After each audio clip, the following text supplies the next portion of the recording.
In this video, we're going to talk about how to track macros. Welcome back. I'm Tammy from Fit Healthy Mama, where we help you live a fit, healthy life. All right, let's jump right into it. We're going to talk about how to track macros in this video today. So if you aren't sure what macros are exactly, make sure you go back to my first video in the series where I talk all about what are macros. We're also going to have a next video in the series that's going to talk about how to calculate your own macros. But if you're here, you want to learn about tracking macros, you're in the right spot because I'm going to take you through the process. So you need really only two things to track macros, aside from having your knowledge of macros and then having your own personal macro targets, which if you want to go ahead and do that, there are a few different ways you can do that. I'll go over that briefly. You can go online and search for a macro calculator, plug in your information. It's going to spit back some numbers that are going to be a good starting place for you. Second option is calculate your own macros, which again, that's what we're going to be doing in our next video, so make sure you stick around. I also have a full downloadable resource on how to calculate your own macros. I will link that in the description box for you so that you can hand calculate those by yourself and get some pretty accurate targets there. Third option is to do so inside an app. You can use an app like MyFitnessPal, or I use the First Form app, and you get some very good macros inside there as well. So moving forward, how do we track macros? So you really only need two things. You need a scale, a food scale. You can grab these. I got one on Amazon for like 20 bucks. I will link the one that I have in the description box for you. And then the other thing is an app. Again, MyFitnessPal or something like the First Form app is going to allow you to log and track your food most efficiently. You can, of course, log and track on a piece of paper, but that's pretty cumbersome and not very convenient. You'll burn out quickly doing that. So let's start with a food that is very easy to log and very easy to track. I just grabbed a Built Bar. Any kind of single serve packaging of food is going to be very easy to log and track. First thing you want to do is have an awareness of what is on your nutrition label, right? So we know macros are protein, carbs, and fats. So we want to be able to look at a nutrition label and we want to be able to identify those three main macros. So in this bar, there are 150 calories, there's 21 grams of carbs, there are 15 grams of protein, and the fat is 4.5 grams. So what we would do from here, because I already know if I'm going to eat one full serving, so that nutrition label, and again, pay attention to the serving, but in this case, it's one full serving, what I just read. All right, so grab your app, grab your bar, and you can go ahead and use the scanner function on your app to scan in your bar. And that should pick up exactly what you saw on the nutrition label. So again, your calories, your protein, your fats, your carbs, your fiber, all that's going to be saved. It's going to log what you are eating. And this is why having an app that has a great database makes a lot of sense, because you don't have to track everything yourself. You should just be able to scan your label, plug it in. If you're eating one bar, that is what the serving size is. Save, boom, you are done.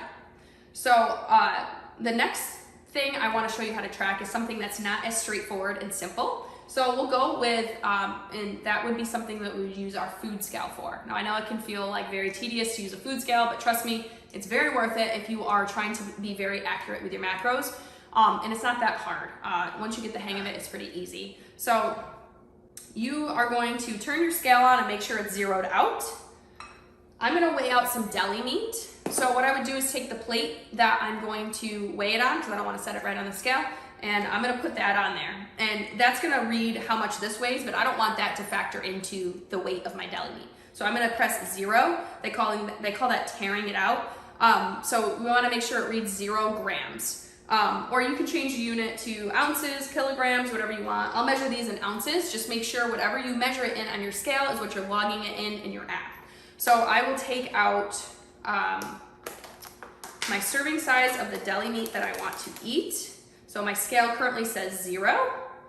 And let's say I want to have these 2 pieces of deli meat. This comes out to 3.07 ounces. So what I would do now is again grab my phone and go into my app, and I'm going to use the search function for this. I could scan the label, but I'll show you how to use the search function, and it will call this a deli chicken breast. So just typing that in and looking for the best fit possible. So deli chicken breast. We have, I'm gonna switch the amount to, since I measured this in ounces, I'm gonna switch it to ounces. And then it was 3.07 ounces. So that brings up how many calories, protein, fats, and carbs are in this specific serving of deli meat. And again, we put the plate on there and zeroed it out, so we're not counting that in there. We can know for sure that we have 3.7 ounces, 3.07 ounces of deli meat that's gonna go on our sandwich. So that is how you would log that inside the app. And then the last thing I wanna show you is something that's very common and usually a pretty big hiccup with people, and that's tracking something like a nut butter.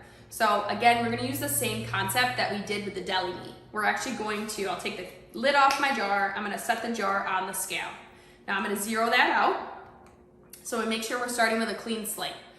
And for this, I'm gonna measure it in grams. So I'm just gonna toggle over to grams. We're starting at 0 grams. And let's say I want to consume a serving size of this is 28 grams. 2 tablespoons, 28 grams. I could just use the tablespoon, but it's not as accurate as if you weigh it. So what I'm gonna do is I'll just take out 1 scoop just to show you this. So I took out 1 scoop, and that leaves us with 24 grams. So 1 scoop was 24 grams of almond butter. Now I can go ahead and log that. Okay, so after I weighed my almond butter, I can then pick up my app and I can go in and I can either scan the label on here and it's gonna pull up 2 tablespoons. And since I didn't weigh out 2 tablespoons, I can just change that to how I weighed it, which was in grams, and make sure I have the correct amount logged into my app so that I can make sure I am eating what I'm logging and I'm doing so accurately and in a way that fits my macros. So that's just kind of a broad overview of how to track macros. Again, you don't need a lot to get started. A food scale is very handy, and then an app, because unless you want to write everything down on paper and calculate things in your head, it can get very cumbersome and confusing. So make sure you have an app, grab yourself a food scale, and then, like I said, stay tuned for the next video. Make sure you're subscribed, because I will be coming out with another video showing you how to calculate your own macros so that you can make sure you are going for your unique specific goals and that you're eating in a way that's conducive to doing so.